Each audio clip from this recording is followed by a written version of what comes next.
For this card, we will create a colored background on which we can stamp our feathers, so we can cut them out with a coordinating die. We are going to use the stress oxides inks, and we can either use sprays or ink pads. I will first show you or demonstrate how to use the sprays, then I'll give a short introduction also to the ink squishing method.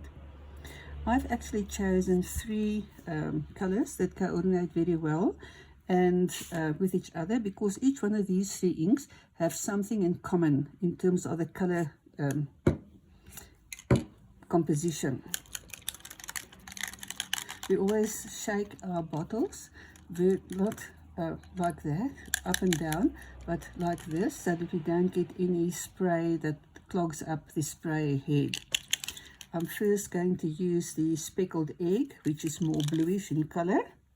Some of you might already have that. And what I want to demonstrate is to actually show how this blue in the speckled has a little bit of a brownish color in it. If you wait, let it sit for a few seconds, you can see how some of the little brown specks are starting to develop in that blue. The next one I will use is frayed burlap.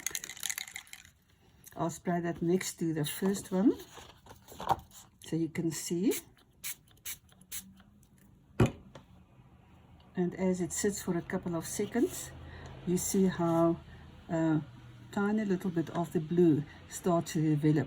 The longer this sits on your desk to dry out, you can see that more and more blue is starting to develop. So that is the common factor.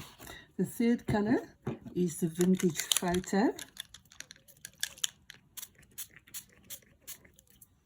And although this one is quite dark brown, it gets lighter as it dries. And you will also see how that starts to develop a bit of blue into the brown. So altogether, these three make a very good choice for using together. And you can see how the color is dispersing in all three of these. To make my card, because the oxides interact with water, I'm going to spray into the wet ink, because I want the colors to blend in a bit. And if I wish, I can add a little bit more of the frayed burlap, but it is not really necessary. You can see how the ink is starting to spread, and I don't really want to take away all the blue. Now this is very shiny because it's wet, but I'll let it sit on my desk for a couple of minutes so it dries out, and then I will show you what the end result looks like. If you are in a hurry and you don't want to wait for all this ink and the water to dry, you can use a heat gun to, this is going to be very noisy, to dry the ink. And that will also spray the inks a little bit more to help them mix.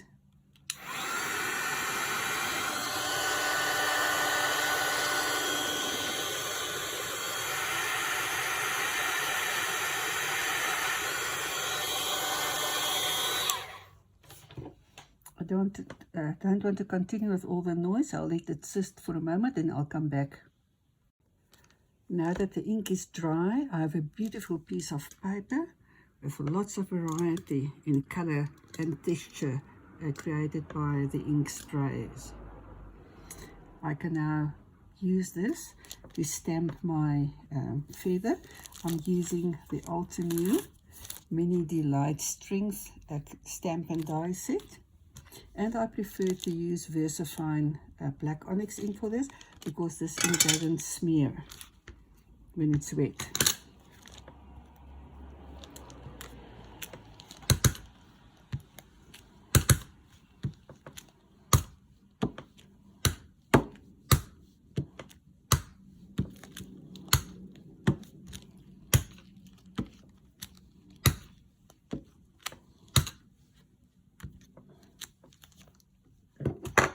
From this, I now have a variety of feathers in all color shades and combinations, which I can use on different projects. I've actually stamped quite a lot, so I can use them also on other projects and other cards. Now I'm going to die cut them using the die and my Big Shot machine. You can use any die cutting machine because these Altenew dies fit into any, really any die cutting machine, and they cut very, very well and crisp and easily. I use a piece of washi tape, or you can use masking tape with low tack to keep my die in position while I roll it through the die cutting machine.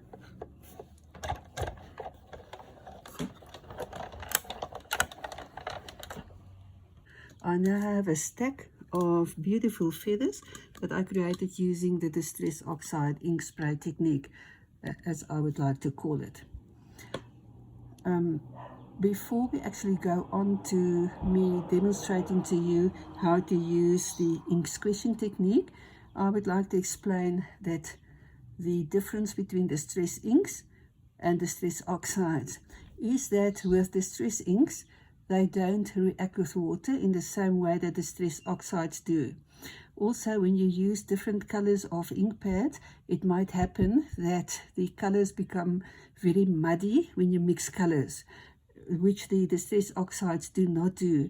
You can put layer upon layer and you will have clear colors coming through, a little bit of variation in how the ink reacts, but you won't have muddy brown or ugly gray colors.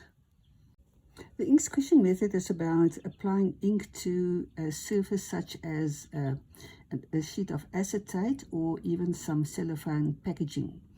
We're going to put some of that ink onto this surface that we use, the acetate or the cellophane, and then we're going to add water, and we're going to add layer upon layer, and I'll show you how we do that.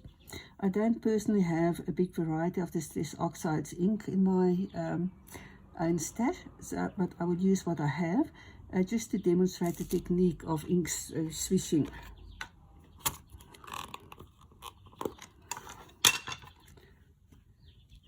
I will first use this fire brick and just apply a little bit of that to the cellophane, and then I'll spritz this with water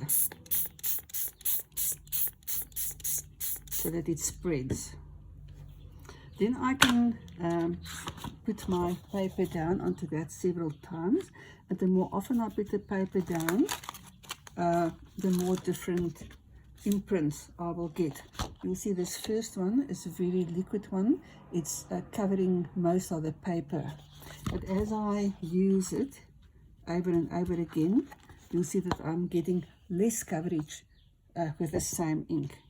I can add another one, so I can actually make many prints from a little bit of ink. And for the rest of the demonstration, I will use this piece of cardstock where I don't have too much of the fire brick on it.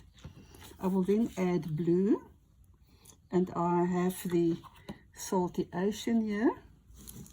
I'll move my cellophane up a bit so I don't work on the same red, and I will just press down a little bit, not too much.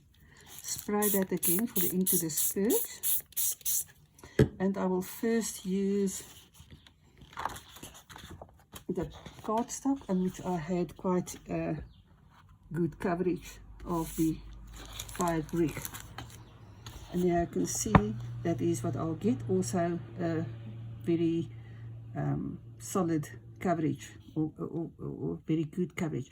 This is lovely to use as a background on any cards. Now I'll use this piece where I have less coverage of the ink, and I'll press that into the blue ink. It comes like that, and I can do it again on this side, and I can add more on that side.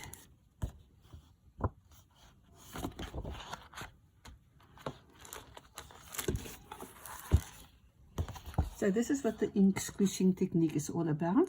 I can now stamp my feathers on this paper, but I must first make sure that my ink on this is very dry. Otherwise, I will not have a good crisp stamping image. When you use all colors of the primary, all of the primary colors, red, blue and green, in a paint combination, most of the time you'll get a very gray, dark, brown, muddy, dirty kind of color. I would like to show you how the stress oxides don't give you that result. I've now added some green here as well, and I will add that to my print. And you can see that that green stays very beautiful, and the red and the blue are actually shining through and coming through. It's like almost transparent.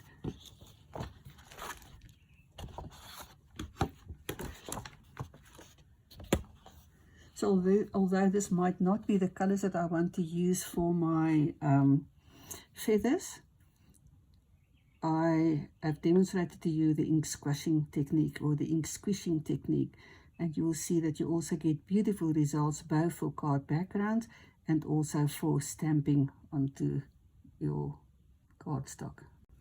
These colors will work beautifully for a more brighter or a tropical theme in your card making. Just to recap the colors I've used, we have Fire Brick, Salty Ocean, and Mowed Lawn.